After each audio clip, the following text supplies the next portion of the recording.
My dear students, कैसे हैं आप सभी। तो आज हम इस चैनल पर आए हैं जो आप सभी का अपना चैनल है, दैट इज़ नीट फाउंडेशन। बहुत ही टाइम बाद हम एक आपको कुछ सिखाने के लिए, कुछ मोटिवेट करने के लिए एक वीडियो लेकर आई हूँ मैं आज। मुझे पता है आप बहुत टाइम से बेसब्री से इस वीडियो का इंतज़ार कर रहे होंगे, आई होप सो, है ना।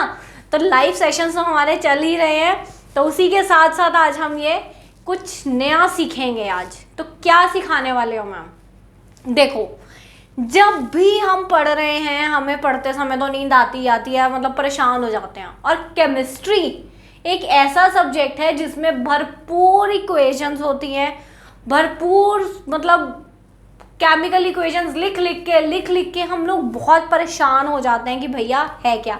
ये देखो कितनी सुंदर सी ये इमेज है, बट अगर हम केमिस्ट्री को केमिकल टर्म्स में देखें तो बहुत सुंदर लगती है, कुछ मतलब मज़ा आ जाता है जब हम इसके रिएक्शंस देख रहे होते हैं, है ना। तो इसको मज़ेदार तरीके से पढ़ो, बिल्कुल कलरफुल तरीके से पढ़िए, जिस तरह से ये फोटो है कलरफुल, सुंदर सी, प्यारी सी। तो देखिए, जब आप केमिस्ट्री पढ़ रहे हैं, चाहे आप 9th के स्टूडेंट हैं, चाहे आप 10th के स्टूडेंट हैं, हार्डली मैटर्स। सबसे पहले, क्योंकि अगर आपको बेसिक्स ही नहीं आते होंगे बच्चों, तो आप केमिस्ट्री नहीं कर पाएंगे। आप उसको जितना मर्जी रट्टा मार लेंगे, आप थोड़ी देर बाद आफ्टर रट्टा find the things you will just forget. वो आपके दिमाग में सिर्फ ब्रेन वॉश हो जाएगा, वो सारा कुछ ब्रेन वॉश हो जाता है।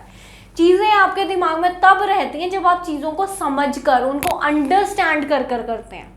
तो आपने सबसे पहले इनिशियल स्टेप केमिस्ट्री करने के लिए क्या करना है, क्यों पीरियोडिक टेबल, एलिमेंट्स। हमें पता है केमिस्ट्री का जो पीरियोडिक टेबल है वो 3 तरह से डिवाइड हुआ है, metals, non metals and metalloids.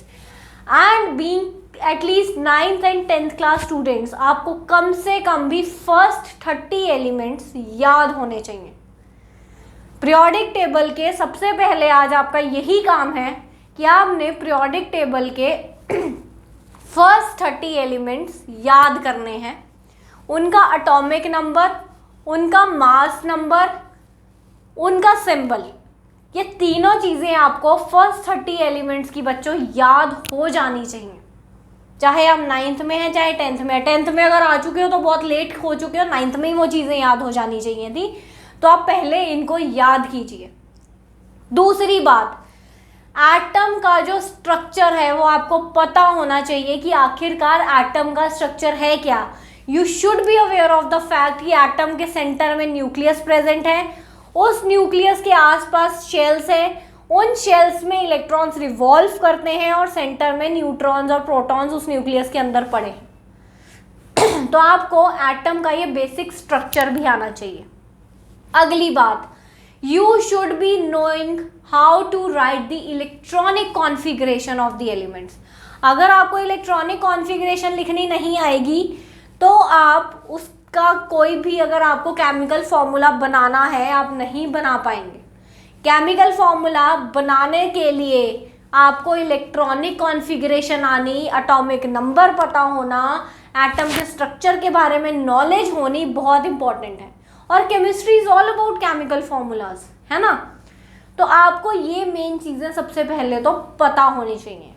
उसके बाद जब आपने केमिस्ट्री में फॉर्मूलाज याद करने बैठना है, पहले तो जो चीज़ें मैंने आपको कही, अगर आपको ये चीज़ें आती होंगी तो केमिकल फॉर्मूला लिखना आपके लिए बहुत ईजी होगा, बहुत ईजी हो जाएगा। अगली बात, मैम केमिकल फॉर्मूलाज लिखते हुए तो ना बॉस मेरा दिमाग तो ख़राब हो जाता है। तो बॉस, वो केमिकल फॉर्मूला लिखना आपके लिए कब आसान होगा, जब आप वर्ड इक्वेशन याद रखेंगे। केमिकल फॉर्मूला तो पहले आपने लिख लिया, चलो इक्वेशंस में बाद में जाते हैं।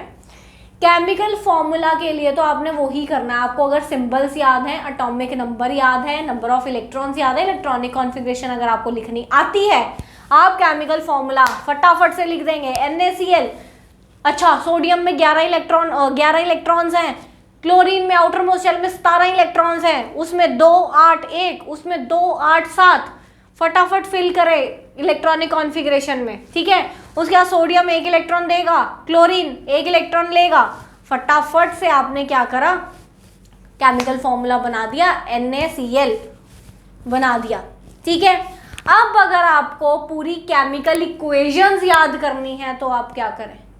बहुत इंपॉर्टेंट अगला सवाल आता है कि केमिकल फॉर्मूलाज याद हो गए मैम, एटॉमिक नंबर्स याद हो गए, उसके बावजूद केमिकल इक्वेशंस तो इतनी सारी है केमिस्ट्री में, अब वो केमिकल इक्वेशंस कैसे याद करनी है हमने? तो केमिकल इक्वेशंस आप ऐसे मत याद कीजिए कि this plus this NaCl plus फलाना, सपोज एसिड बेस का ही अगर हम रिएक्शन लें, HCl plus NaOH gives NaCl plus H2O। इस तरह से याद सिंबल से नहीं करनी उसको, उसके फॉर्मूला से नहीं करनी। आपने किस तरह से केमिकल इक्वेशंस याद करनी है? आपको केमिकल इक्वेशंस याद करने से पहले वर्ड इक्वेशन याद होनी चाहिए। Word equation, mind my words, word equation याद होनी चाहिए। मतलब you should be knowing acid reacts with base to form salt plus water. जब आपको ये याद होगा, आप कोई भी वहां पे एसिड पुट करें, for example hydrochloric acid reacts with sodium hydroxide to form salt plus water. अब आपको देखिए वर्ड इक्वेशन याद है, फॉर्मूलाज आपने याद कर रखे हैं। आप कोई भी एसिड का जब वहां फॉर्मूला पुट कर देंगे, आप कोई भी बेस वहां पुट कर देंगे, सॉल्ट और वाटर बना देंगे। जब आपको ये पता है ऑलरेडी कि क्या फॉर्मूलाज हैं, क्या किस तरह लिखना है फॉर्मूला को, वर्ड इक्वेशन आपने याद करी, तो बहुत सिंपल हो जाएगा केमिकल इक्वेशंस लिखना। आपको वैलेंसीज पता होनी चाहिए कि कौन सा एटम जो है वो कितनी वैलेंसी देता है, होती है उसकी कितनी वैलेंसी है, किस एटम की वैलेंसी इज व्हाट, कितनी उस पर्टिकुलर एक एलिमेंट की कंबाइनिंग कैपेसिटी है, कितने इलेक्ट्रॉन्स के साथ वो दूसरे के साथ बॉन्डिंग कर सकता है। और वो वैलेंसी भी कब पता होगी? जब आपको एटॉमिक नंबर, इलेक्ट्रॉनिक कॉन्फ़िगरेशन, इन सबकी नॉलेज होगी, तभी आप फुल फ्लेश्ड केमिकल इक्वेशंस लिख पाएंगे। नहीं तो आप फुल फ्लेश्ड केमिकल इक्वेशंस लिख नहीं पाएंगे। आप अगर उनको फॉर्मूलाज को सिर्फ रट्टा, कुछ चीज़ें याद भी करनी पड़ती हैं ऑब्वियसली, पर आपने जब वो चीज़ें समझी हुई होंगी तो वो आपको, जब वर्ड इक्वेशंस आप याद करेंगे तो आपको वो याद करनी, समझनी बहुत ईजी होने वाली है। इसी थ्योरी के अकॉर्डिंगली, इसी स्टेप के अकॉर्डिंगली करें। अगर आप अभी 10th में भी हैं तो अभी आप 10th में आए हैं, कोई बहुत ज़्यादा टाइम नहीं निकला है, आपके पास प्लेंटी ऑफ टाइम है अभी। आप इन बेसिक स्टेप्स से आगे बढ़े 10th में भी, ताकि आपको कोई भी प्रॉब्लम जो है वो 11th 12th की के जब आप केमिस्ट्री पढ़ेंगे ना आए। क्योंकि अगर आपके 9th 10th के बेसिक्स बच्चों क्लियर नहीं हुए, 9th के बेसिक्स अभी तो रह गए, 10th में हो, ये टाइम है कर लो क्लियर। अगर अभी भी क्लियर ना हुए तो कुछ नहीं हो पाएगा, 11th में जाके तो रोना पड़ेगा। क्यों? क्योंकि 11th का सिलेबस इतना ज़्यादा है 10th के कंपैरिजन में कि आप परेशान हो जाएंगे एकदम से 11th में जाकर। ठीक, तो मेरी इन बातों को समझिए। बाकी केमिस्ट्री में उसके बाद जो थ्योरेटिकल चीज़ें हैं, जैसे कि 10th में आपके चैप्टर्स आते हैं कार्बन एंड इट्स कंपाउंड्स, तो आपको उस चैप्टर को कैसे करना है, मैं हर चैप्टर आपको यहाँ पर हमारी क्लास में लाइव सेशन में 10th का डेली 12 बजे समझाती हूँ। एक तो आप समझने के लिए आप वो सेशंस ज्वाइन ज़रूर कीजिए। दूसरी बात, अब आपको पढ़ना कैसे है, आपको पता होना चाहिए वही सेम बात, कार्बन का एटॉमिक नंबर, कार्बन कौन कौन से कंपाउंड्स बनाता है।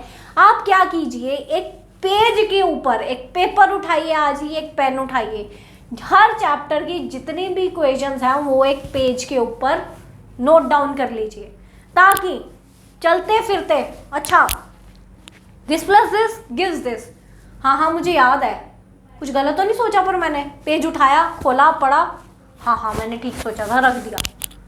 इस तरह से जब आप एक नोट्स की फॉर्म में उन इक्वेशंस को आप हर चैप्टर की लिख लेंगे तो आपको बहुत ईजी होगा उनको दोबारा याद करना, क्योंकि उन इक्वेशंस को आप जितना पढ़ें उतना थोड़ा होता है।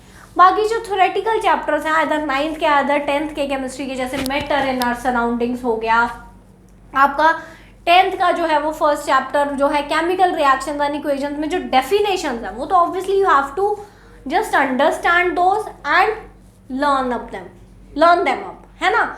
उनका तो कोई इतना रोल नहीं है। अब जैसे केमिकल रिएक्शंस एंड इक्वेशंस वाला चैप्टर ही है, उसमें भी इक्वेशंस घुसी हुई हैं। Magnesium reacts with oxygen to form magnesium oxide. अगर आप इसको Mg + O2 गिव्स 2 MgO करोगे, 2 Mg + O2 गिव्स 2 MgO, तो वो दिक्कत हो जाएगी, हो सकता है आप कहीं भूल जाएं। तो आपको अगर फर्स्ट स्टेप्स याद होंगे कि हाँ मुझे फॉर्मूला याद है, मुझे वर्ड इक्वेशन याद है, तो फटाफट से जब आपको सिंबल्स और फॉर्मूलाज याद होंगे आप उस वर्ड इक्वेशन में पुट कर सकते हैं। Magnesium reacts with oxygen to form magnesium oxide, yes we know, I know the symbol of magnesium Mg, I know the symbol of oxygen O2, I know the symbol of magnesium, formula of magnesium oxide MgO। तब आप फटाफट वहां पे symbols और formulas put कर देंगे। अगर आपको नहीं आते होंगे, मैं बार बार कह रही हूँ, आप कुछ भी नहीं कर पाएंगे। तो इसी तरह से केमिस्ट्री के फॉर्मूलाज और इक्वेशंस आप बहुत इजीली लर्न कर सकते हैं। मेरे इस बताए हुए फंडे पे चलिए, कभी भी धोखा नहीं खाएंगे। रही बात 10th के बाद जो ऑर्गेनिक केमिस्ट्री है 11th 12th में आती है, वो बहुत आपको मतलब बेस स्ट्रॉन्ग चाहिए 10th में, उसके लिए तभी 11th 12th के जाके आपके बेस स्ट्रॉन्ग होंगे। और वो ऑर्गेनिक केमिस्ट्री के बेस आपके तभी स्ट्रॉन्ग होंगे जब आपको 10th में कार्बन एंड इट्स कंपाउंड्स का चैप्टर बहुत टिप्स पे रटा हुआ होगा। कार्बन एंड इट्स कंपाउंड्स के चैप्टर में जिस तरह से वो पूरा आपका नॉमेनक्लेचर आता है कार्बन का, मिथे, मिथ, इथ, प्रो, ब्यूट, आपको वहाँ पर ये सारी चीज़ें तो हमने कर ली, एटॉमिक नंबर वगैरह, उसके बाद आपको ये पूरा का पूरा नॉमेनक्लेचर, वो पूरा का पूरा आपको टेबल याद होना चाहिए कि 1 कार्बन मीन्स इथ, 1 carbon means myth, 2 carbon means इथ, 3 carbon means prop and so on. उसके बाद हाइड्रोकार्बन्स क्या है, हाइड्रोकार्बन्स कौन कौन से उसके टाइप्स हैं, इन सारी चीज़ों के एक एक पेज के ऊपर इनको लिखते जाइए। हाइड्रोकार्बन्स क्या है, जिनमें हाइड्रोजन और कार्बन प्रेजेंट है। नेक्स्ट पेज पे लिखिए, उसको क्लासिफिकेशन का एक टेबल बनाइए। एक पेज पे अपना टेबल बनाइए कार्बन का पूरा वो फ्लो चार्ट, मिथ, इथ, प्रो, ब्यूट। तो इस तरह से हर पेज के ऊपर उसके फ्लो चार्ट्स बनाइए, अलग अलग उसको क्लासीफाई करके लिखिए कार्बन एंड इट्स कंपाउंड्स वाले चैप्टर को। भैया बहुत इंपॉर्टेंट है ये, बहुत ज़्यादा इंपॉर्टेंट है। उसके बाद जो उसके आपके पास ग्रुप्स आएंगे, और ग्रुप्स आते हैं उसमें हेलोजन्स, उसमें तुम्हारा क्या नाम है, कार्बोक्सिलिक एसिड्स आएंगे, उसमें तुम्हारा वो एल्कोहल्स आएगा। तो तुम उसको भी एक लिखो कि अच्छा ये ग्रुप है एल्कोहल, इसका उसके आगे एक टेबल बना के उसका सिंबल है OH। ठीक है, तो इस तरह से आपने काम करना है बच्चों। जब आप इस तरह से एक प्रॉपर मैनर में केमिस्ट्री का काम करेंगे, केमिस्ट्री में मज़ा आ जाएगा पढ़ते हुए। केमिस्ट्री जैसा इंटरेस्टिंग कोई और सब्जेक्ट ही नहीं है। तो इक्वेशंस को रट्टा मत मारो, समझ के करो, मज़े से करो। तो अगर आज की वीडियो अच्छी लगी हो तो मेरे चैनल को सब्सक्राइब ज़रूर कर देना, वीडियो को लाइक ज़रूर कर देना, और कल 12 बजे हम 10th के लाइव सेशन के साथ मिलते हैं।